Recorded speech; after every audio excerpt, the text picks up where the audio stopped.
আসসালামু আলাইকুম গাইস। একটা ইম্পর্টেন্ট লার্নিং যেটা আমি অনেক এক্সপিরিয়েন্সের পর অর্জন করছি বা বিষয়টা উপলব্ধি করি, যেটা সবাই হয়তো বা অনেকে উপলব্ধি করতেছেন বা সামনে করবেন, যেটা আসলে একটা সত্যি মানে হার্শ ট্রুথ।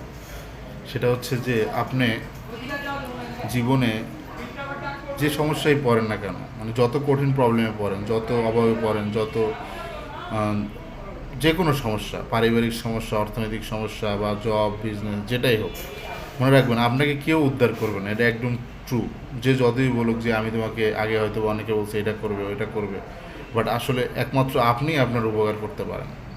আপনি ছাড়া কেউ আপনার এই মানে কেউ চাইলেও হেল্প করবে না বা করতে চাইবে না। সো একমাত্র আপনি আপনাকে উপকার করতে হবে, আপনি আপনার নিজেকে এখান থেকে বাঁচাই নিয়ে যেতে হবে। এটাই সত্যি কথা। এই জন্য যত কঠিন পরিস্থিতি পড়েন না কেন, মানে ভেঙে পড়া যাবে না। মানে যদিও এটা একটা ভেঙে পড়ারই সময়, কিন্তু যতটা ভেঙে পড়বেন ঠিক পারিপার্শ্বিক পরিস্থিতি ততটা আপনাকে চেপে ধরবে। এই জন্য একমাত্র নিজের উপরে বিশ্বাস রাখা ছাড়া আর সৃষ্টিকর্তার উপর বিশ্বাস রাখা ছাড়া এছাড়া আর কোনো ওয়ে নাই। মানে আপনাকে আপনার প্রবলেম সলভ করতে হবে, আপনাকে আপনার নতুন করে সাজাইতে হবে। দ্যাট ইজ দ্য মানে হার্শ ট্রুথ। খুবই কঠিন। ধন্যবাদ। আসসালামু আলাইকুম।